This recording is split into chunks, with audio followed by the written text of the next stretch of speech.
हैदराबाद से आए हुए हमारे कॉर्पोरेटर साकिब भाई, हमारे कॉर्पोरेटर समद भाई, कॉर्पोरेटर मुर्तुजा भाई, महाराष्ट्र से आए हुए हमारे महाराष्ट्र जॉइंट सेक्रेटरी शफीउल्लाह काजी साहब, हमारे महाराष्ट्र यूथ प्रेसिडेंट अफजल खान साहब, और आपके जो कि 8 से विधायकी का इलेक्शन कंटेस्ट करने वाले हमारे मुखिया मोहम्मद मुर्शिद आलम खान साहब, तमाम मेरे सामने मौजूद हमारे बुजुर्ग, हमारे नौजवान साथियों और दूर दूर पर्दानशी खड़ी हुई हमारी पर्दानशी इज्जतदार माँ बहनों, अस्सलाम वालेकुम व रहमतुल्लाहि व बरकातुहू।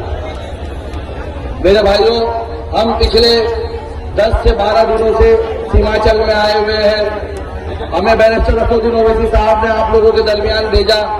हम आज मुखिया मुर्शिद आलम साहब के लिए जब गांव-गांव गए, हमने आपकी पंचायतों का सर्वे किया, हमने वहां पर जाकर के लोगों से मुलाकात की। यकीन मानिए, हमें बहुत यानी दिल से बुरा लगता था यहाँ के हालात देख करके। हमें एहसास हुआ कि क्यों बैरिस्टर असदुद्दीन ओवैसी साहब सीमांचल को इतना चाहते, इतनी तड़प रखते हैं सीमांचल के लिए कि वो यहाँ पर आज महाराष्ट्र में हमारे इलेक्शन होने के बावजूद भी हमें कहा कि यहाँ पर आइए, पहले सीमांचल को हमको जिताना है और यहाँ के लोगों का मुस्तकबिल बदलना है। पिछले 65 सालों में यहाँ से सीमांचल से लोगों ने वोट तो लिया है, लेकिन हमारे लोगों की तरक्की नहीं की, और सिर्फ उसकी एक ही मुख्य वजह रही है कि सीमांचल में अल्पसंख्यक आबादी है, हमारी माइनॉरिटीज की आबादी, हमारे मुसलमानों की आबादी है, इसलिए यहाँ से तो वोट लिया जाता है लेकिन इसको पिछड़ा छोड़ दिया गया है। आइए आप लोग गांव-गांव जाकर के बताइए लोगों को कि अब वक्त आ गया है इसे बदल जाने का, अब वक्त आया है सीमांचल को तरक्की कराने का, अब वक्त आया है यहाँ पर आपकी जमात को लाने का। अब हम किसी गैर को वोट नहीं देंगे, कोई गैर पार्टी को वोट नहीं देंगे। अब आपके बीच आपका बेटा, आपका भाई, आपकी जमात से, आपकी पार्टी से आपका सदर बैरिस्टर असदुद्दीन ओवैसी आ चुका है। इंशाअल्लाह ताला आपको इस गुलामी से आजादी दिलाने के लिए हम उनका साथ देंगे। मेरे भाइयों, याद रखिए, आज बैरिस्टर असदुद्दीन ओवैसी साहब सीमांचल में पिछले 11 सालों से आपके लिए मुसलसल मेहनत कर रहे हैं, और यकीन जाने आपके लिए मेहनत करना, आपके लिए आवाज उठाना, आपके लिए बात करना बहुत ज्यादा लोगों के पेटों में दर्द कर रहा है, बहुत ज्यादा यहाँ के नेताओं के पेटों में दर्द कर रही है। वो नेता है जब आपके खिलाफ कोई कानून सरकार लाती है, आपके खिलाफ कोई कानून सरकार लाती है, चाहे वो एनआरसी जैसा काला कानून हो, एनपीआर जैसा हो, सीए जैसा हो, वक्फ जैसा काला कानून हो, तो ये सब चुप रहते हैं।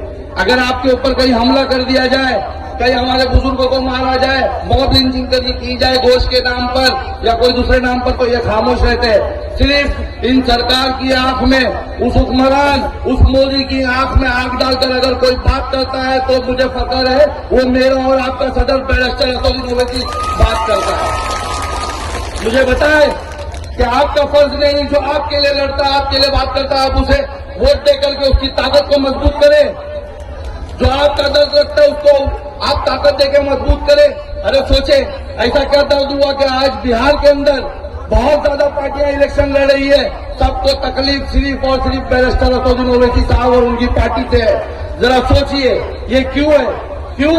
क्योंकि इस पार्टी एमआईएम की क़यादत करने वाले के सर पे टोपी और चेहरे पे दाढ़ी है, वो 5 वक्त नमाजी है, वो ताजुद गुजार है, और वो इस कौम का मुस्तकबिल बदलना चाहता है। ये तकलीफ हो रही है सबको। सोचिए कौन बोल रहा है बैरिस्टर असदुद्दीन ओवैसी के खिलाफ?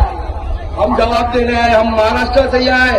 मैं उस गवैये को बोलूंगा, एक गवैया आया आजकल बिहार में, उसे हेलीकॉप्टर में थोड़ा घुमाया क्या जा रहा है तो वो पंख की तरह फड़फड़ा रहा है हर जगह जाकर के मेरे कायद के बारे में।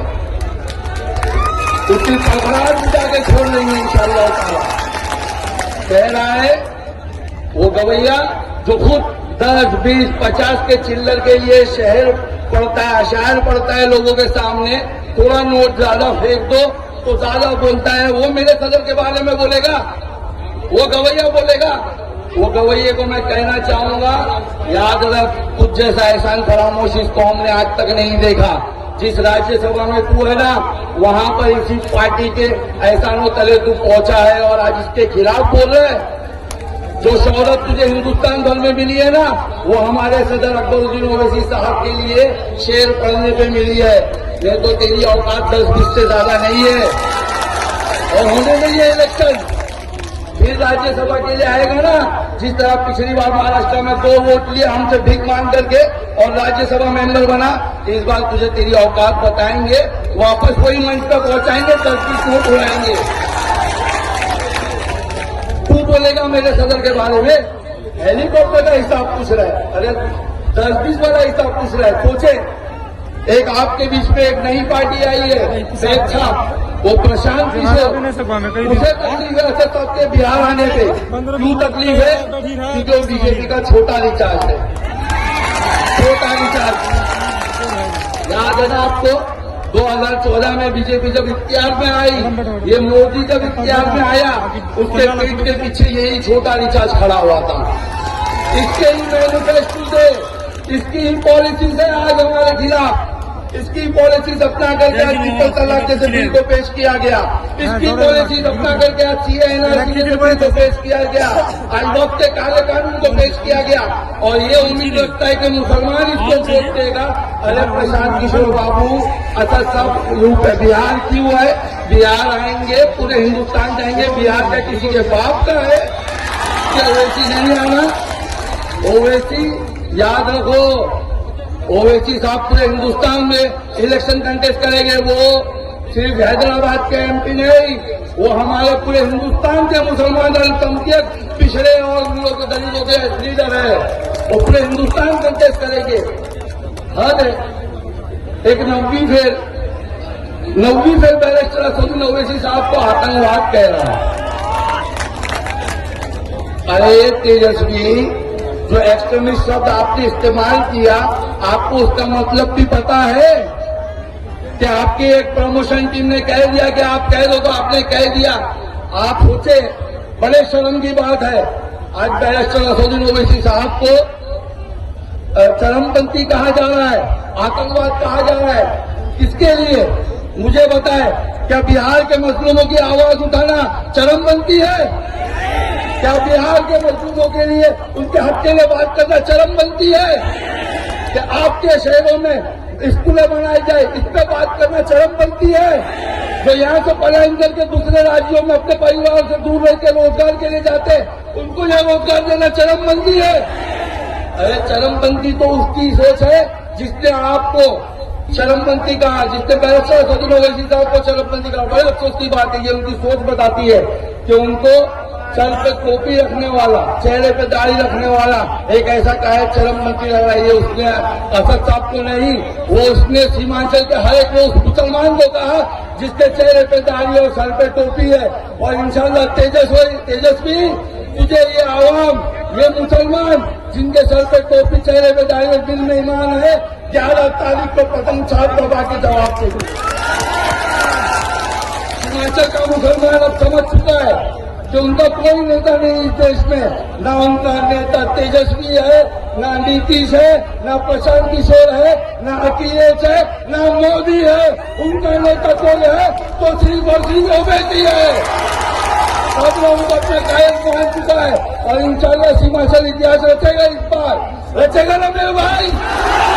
ओवैसी साहब को चरमबंदी करने का बदला दोगे ना, क्योंकि आज से आप मुखिया मुर्शिद आलम को जिताओगे ना। देखिए, हम बड़ी उम्मीद लेके आपके बीच आए, हम जवाब दे सकते हैं, लेकिन हम चाहते हैं कि जिसे चरमबंदी कहा गया वो मुसलमान इसे जवाब दे। देखिए, मैं ज्यादा वक्त नहीं लूंगा। अभी हमारे भाई यहाँ पर एक बात बता रहे थे, मैंने मंजर साहब को सुना, उन्होंने कहा कि असदुद्दीन ओवैसी साहब की बेटी की शादी थी और वो उस वक्त आपके लिए सांसद में, जब मैं आपको डेट बताता हूँ, पूछिए जरा उस तेजस्वी से, जब ट्रिपल तलाक का बिल सांसद में, जब ट्रिपल तलाक का बिल 27 दिसंबर 2018 को पेश किया गया, कहा था वो, और उसके लीडर कहाँ थे? याद रखिए, वहां बैरिस्टर असदुद्दीन ओवैसी साहब तो, और मैं आपको गवाही देता हूँ इस बात की कि हम हैदराबाद में थे, हम महाराष्ट्र के लोग हैदराबाद में थे, हम उनके मेहमान थे, क्योंकि उस वक्त हमारे सदर साहब की बेटी की शादी थी। वहां पर आप सोचिए, आपके घर में शादी होगी, आप कहीं जाओगे? अपना शहर छोड़ के, अपना घर छोड़ के जाओगे? लेकिन बैरिस्टर असदुद्दीन ओवैसी साहब गए। बैरिस्टर असदुद्दीन ओवैसी साहब उस दिन भी अपने घर में अपनी बेटी की शादी के वक्त भी मेहमान उनके घर में पड़े, फिर भी वो पार्लियामेंट में इस देश की बेटियों के लिए आवाज उठा रहे थे। कहाँ मिलेगा ऐसा लीडर? कहाँ मिलेगा मेरे भाई? बताए, उनके घर में शादी थी, उनकी बेटी की शादी थी, फिर भी वो इस देश की बेटियों के लिए आवाज उठा रहे थे। मैं मेरी बहनों से कहना चाहूंगा, कोई नहीं आने वाला आपके हक की लड़ाई लड़ने। आप बैरिस्टर असदुद्दीन ओवैसी साहब को मजबूत करिए। अल्हम्दुलिल्लाह। देखिए, मैं मेरी बातों को खत्म करने से पहले, जैसा हमारे भाई ने कहा, बस मैं एक चीज कहना चाहता हूँ। मुझे एक सवाल का जवाब दीजिए। एनआरसी पे कौन बोला? एनपीआर पे कौन बोला? सीए पे कौन बोला? हमारी मोदी पे कौन बोला? वक्त के काले कानून के खिलाफ कौन बोला? तो हमारा वोट किसको देंगे? 11 तारीख को 6 नंबर का बटन दबाते वक्त, पतंग छाप दबाते वक्त ये याद रखिएगा कि वोट मुर्शिद आलम साहब को नहीं, ये वोट अख्तर रहमान साहब और बैरिस्टर असदुद्दीन ओवैसी साहब को है। और इंशाअल्लाह ताला पूरी उम्मीद है हमें कि मुखिया मुर्शिद आलम साहब, हम उनकी 36 पंचायतों में घूमे, 38 पंचायतों में गए, उसमें से हमने उनकी 3 पंचायत देखी। अरे सरकार के बने हुए रोड उखड़ गए, लेकिन इनके बनाए हुए रोड जो के तो है। तो सोचिए, विधायक बनने के बाद जोकी आठ में कैसा विकास होगा इंशाअल्लाह ताला। बड़ी उम्मीद है। लेकिन मैं वापस एक छोटी अपील के साथ मेरी बातों को खत्म करता हूँ। 11 तारीख को पूरे जोकी आठ में क्या उड़ेगी? क्या उड़ेगी? अपना छाप, अपना छाप, अपना छाप, अपना लीडर, अपना लीडर।